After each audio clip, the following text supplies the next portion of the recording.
Hey guys, welcome back to my solo run with the fighter Illusionist. We're going to be going to Yaga-Shura's lair. As you would expect, there's going to be a bunch of fire giants in there. I would strongly recommend taking protection from fire if you have any access to it, because it will make you completely immune to things like fire shields or the lava that you can actually walk on. So protection from fire is a really great buff to have. I rearranged the rest of my spells.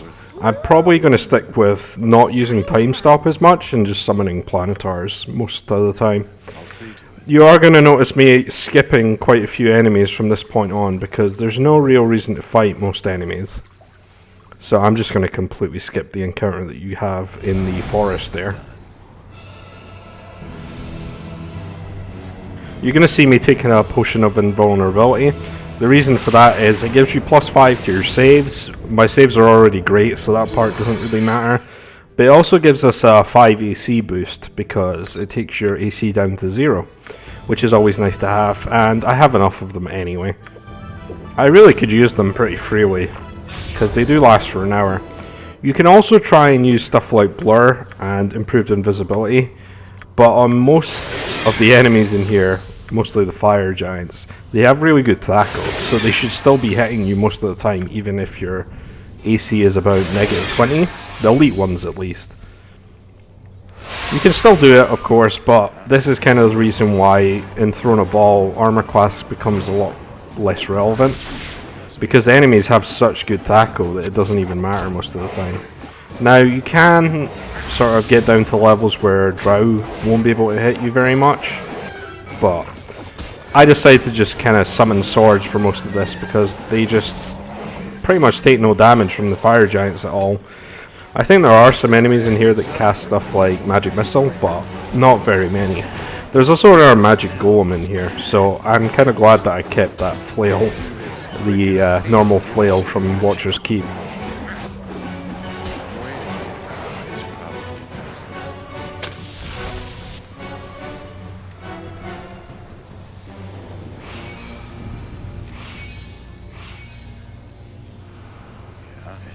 Not a concern. Give me some. I hope this is worth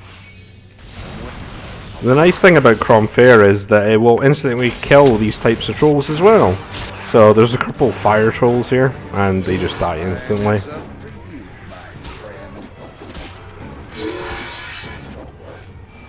I'm willing.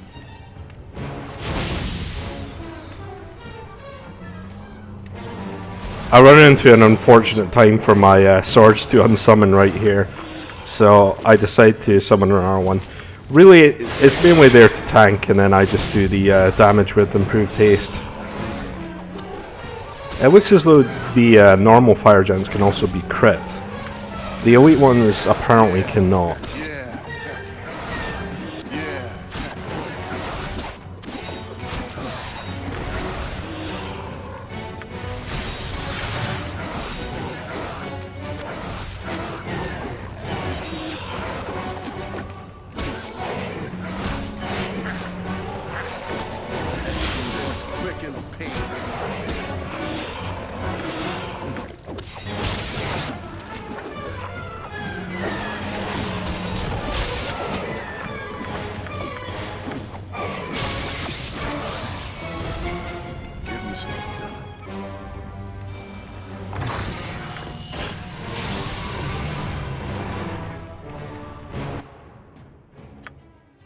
This is the fire giant belt that will give you 22 strength. Unfortunately, I have 22 strength naturally by this point.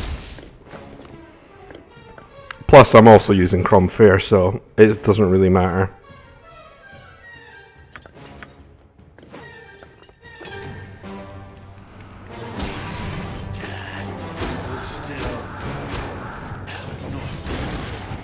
So yeah, I do sit here and kill this adamantite golem, which is kind of unnecessary.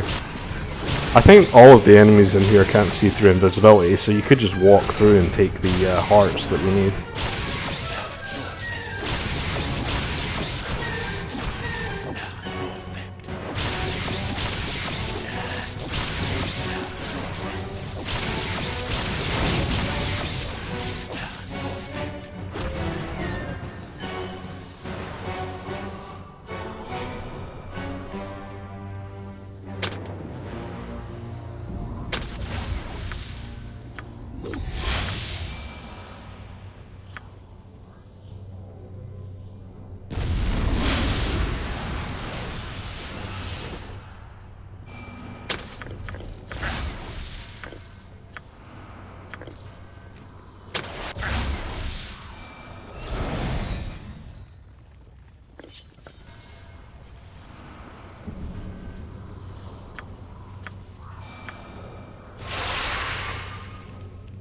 You're going to notice in Throw the Ball that the game likes to throw a bunch of mass encounters at you quite frequently.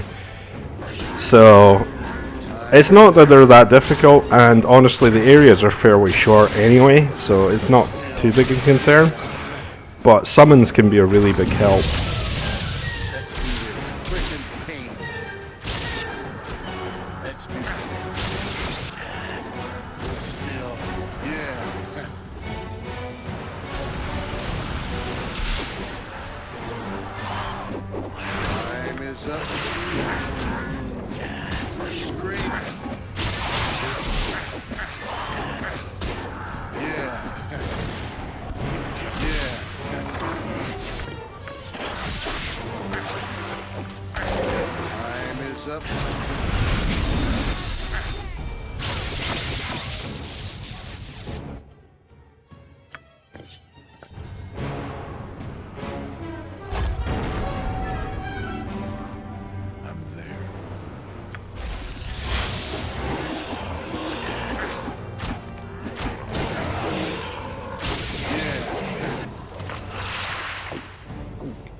Yeah, I think I just mentioned about summons being useful just a second ago.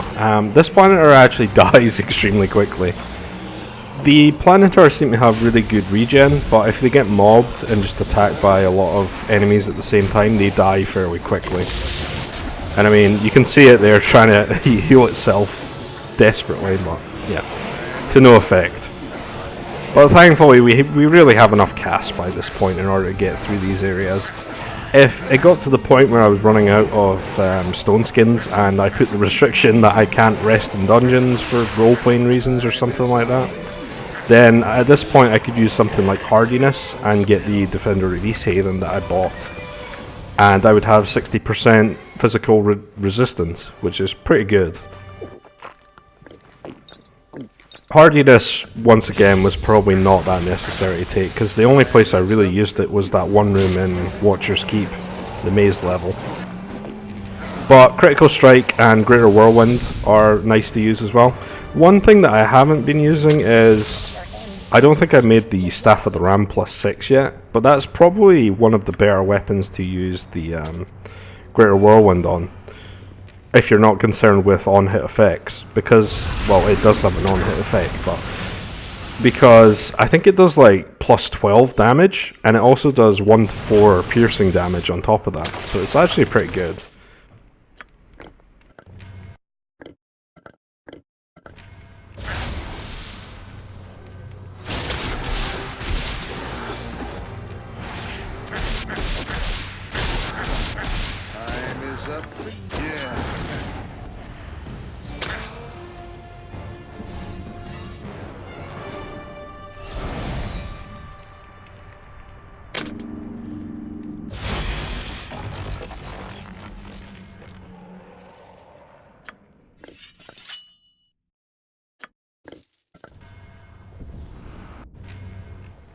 It's probably best left to me. Hey, not a concern.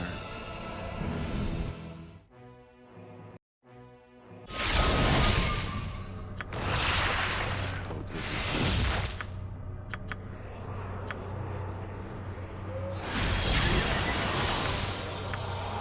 is Yeah, I've just got to the point where I want to summon a bunch of Planetars to get through. Yeah, Planetars are very efficient, so not too concerned with that. I noticed that there's a few enemies that will actually drain your item charges and potentially your memorized spells as well. I think the Magic Golem is one of them. If he hits you, he'll drain some of that stuff, and I think one of the Beholders is too. So I do have some useful items that I don't want to drain the usage of, in which case using summonings or simulacrums is going to be a decent idea.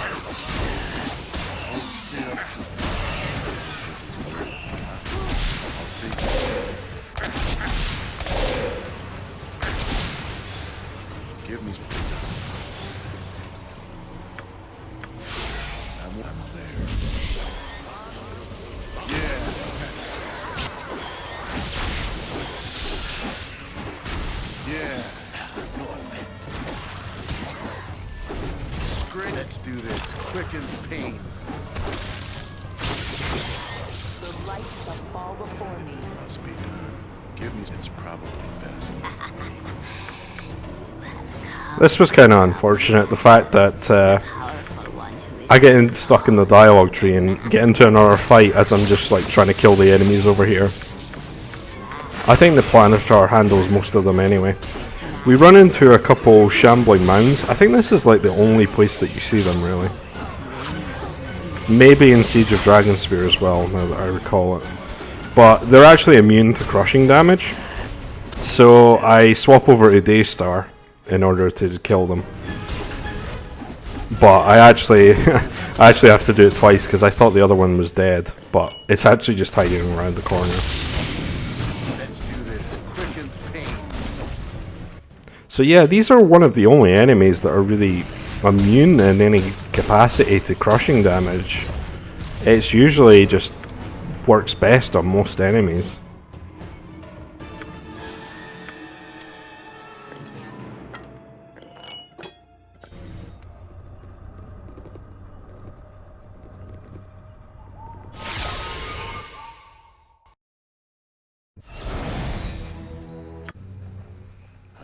This is worth it.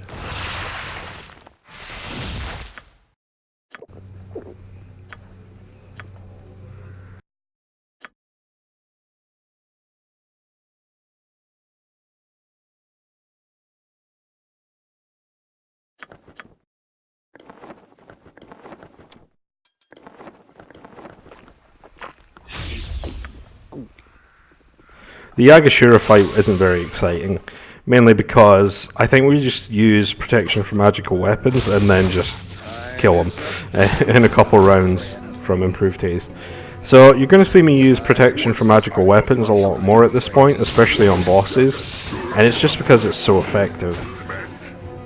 It just makes you immune for 4 rounds to any melee.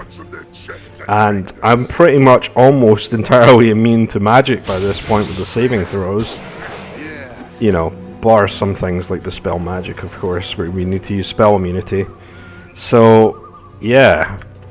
The reason I've got spell shield as well is there are a few enemies that will, like beholders, that will be stopped. Their rays, their anti-magic rays will be stopped by spell shield. I don't know if that's a bug, or if that's just the way that it should be. And yeah, you'll notice these guys are taking down my stone skins fairly quickly. But yeah, spell shield does seem to block that stuff. So we're just going around looking for Yaga-Shura at this point. I think he can spawn on top of you occasionally. But I find them over here, yeah. So I think, yeah, we just activate protection from magical weapons and I kill him in about 2 rounds. Not really that difficult.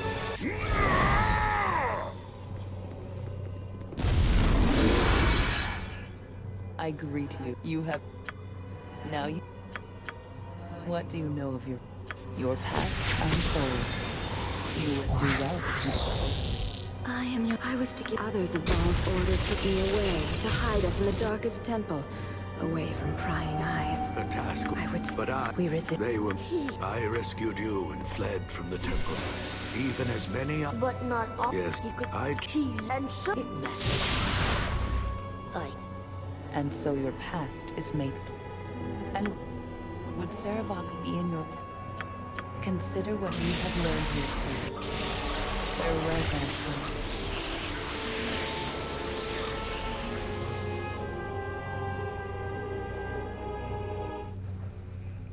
Let's do this quick and pain. You live! My own escape. I tried to get the ball spun out, but it was too late.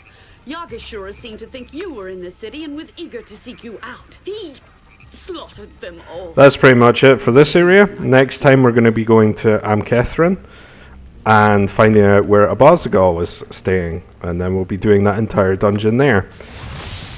Couple dragon fights there. I'm actually going to make it a little bit easier on myself by using protection from acid and protection from electricity to stop the dragon breaths, because Draconis can be pretty nasty. But we'll get to that in time. I'll see you guys then.